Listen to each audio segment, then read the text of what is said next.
आज आणि उद्या काँग्रेस पक्षात मधून जे निवडणूक लढायला इच्छुक आहेत त्यांच्या आम्ही महानगरपालिकेच्या निवडणुकीसाठी मुलाखती आजपासून घेतोय आणि आज आणि उद्या हे 2 दिवस आम्ही दिले. मागील काही दिवसामध्ये काँग्रेसचे 2 विद्यमान नगरसेवक गेले, त्यानंतर ही काय पहिली वेळ नाहीये की लोक पक्ष सोडून गेलेत. म्हणजे 2000 जेव्हापासून बीजेपी सत्तेत आलंय तेव्हापासून वोट चोरी नाही, लोक चोरी त्यांची चालूच आहे.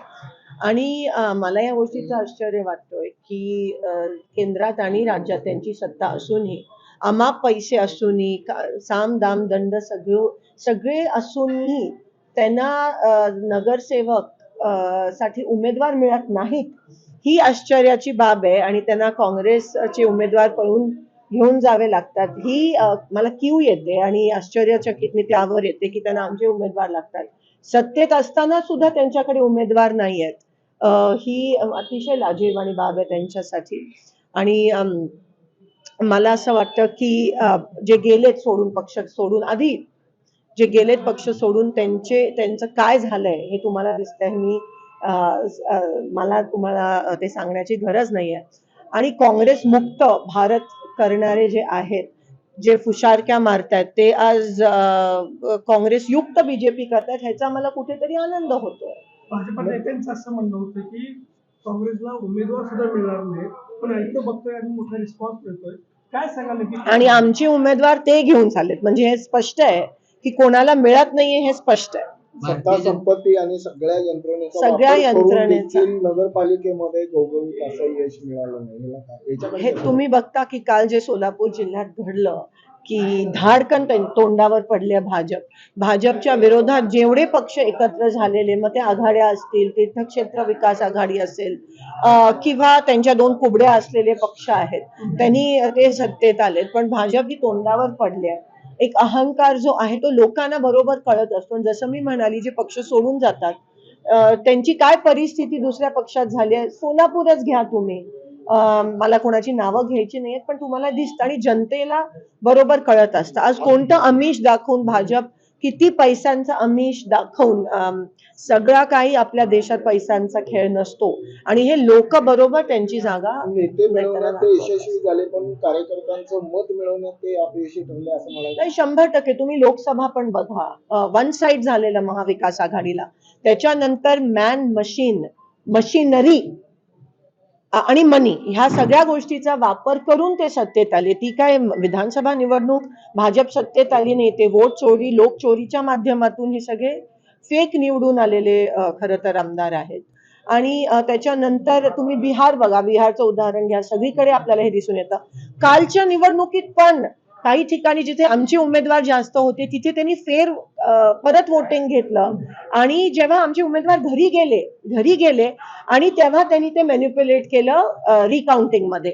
आणि म्हणून तुम्हाला, आणि मग तिथे त्यांचे 2+3+ म्हणजे कशा पद्धतीत हे करता तुम्ही बघा. प्रशासन पण पूर्णपणे त्यांच्या दबावाखाली आहे. मी म्हणत नाही, कारण का आपले ऑफिसर्स हे चांगले आहेत सगळे, पण दबाव एवढा प्रचंड आहे की त्यांना सकम व्हावं लागतं, त्यांना त्यांच्या ह्याच्यात काम करावं लागतं. मुंबईनंतर सोलापूरमध्ये महाविकास आघाडी होईल का, आणि झालीच तर सोलापुरात आम्ही भाजप विरोधी जेवढे आहेत पक्ष, त्यांच्या सोबत एकत्र येऊन आम्ही ह्या ठिकाणी महानगरपालिका लढत आहोत. काल आमची मीटिंग झाली.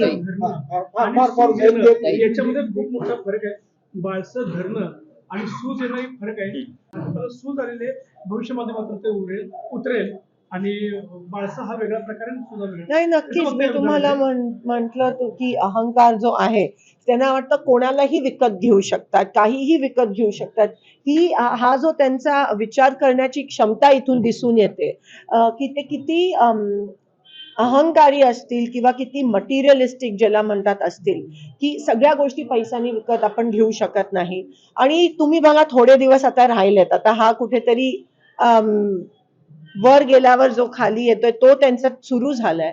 आणि तुम्हाला दिसेल काही दिवसात की हे पूर्ण गेम आता उलटा होईल आणि पुन्हा एकदा मला असं वाटतं जे गेले ते त्यांची परत येतील. काल आमची मीटिंग झाली, त्याच्यामध्ये चांगलं डिस्कशन झालं. बऱ्याच सीट्सवर आमची चर्चा झाली आणि मला असं वाटतं 1-2 दिवसात किती तुम्हाला घटक पक्ष स्पष्ट एकत्रित असतील? तुम्हाला दिसतं. आता आम्ही सगळ्या, जसं मी म्हणते, भाजप विरोधात जेवढे आहेत तेवढे सगळ्यांच्या सोबत आम्हाला एकत्र येण्यास काही हरकत नाही. आणि जे भाजपकडे गेलेत, जी लोक भाजपनी ज्यांना तिकीट दिली नाही आहेत, बंडखोर असतील, त्यांच्यासाठी पण आमचे दरवाजे उघडे आहेत.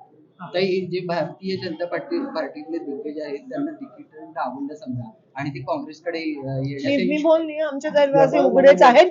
फक्त त्यांनी काँग्रेसची विचारसरणी स्वीकारायची, त्यांची इच्छा असायला पाहिजे.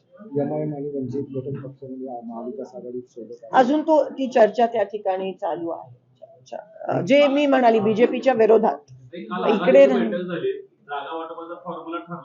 चेतन भाऊ त्या बैठकीत सगळं चाललेलं आहे आणि काही फक्त प्रभाग राहिलेत. 100% महाविकास आघाडी म्हणून आम्ही ते जनतेसमोर येऊयात.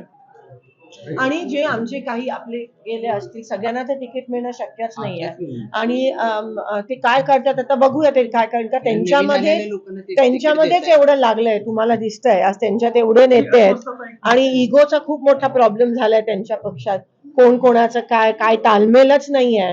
जे तुम्हाला माझ्यापेक्षा जास्त चांगलं कळते परिस्थिती. आणि कोणाला काय, कोणाचं काय, कोण जुने, कोण नवीन, कोण बाहेरून आलेत, हे सगळं त्या पक्षात जेवढं होत आहे तेवढं कोणत्याही पक्षात नाही. आमचा पक्ष मजबूत आहे. आणि नवख्याला सोलापूर शहराची नस पकडायला किंवा समजायला खूपच वेळ लागतोय आणि त्याच्यामध्येच पक्षाचं नुकसान होतंय असं इनडायरेक्टली तुम्हाला म्हणायचं. ते तुम्ही भाजपच्या दिग्गज लोकांना विचारलं, तुम्हाला समजेल.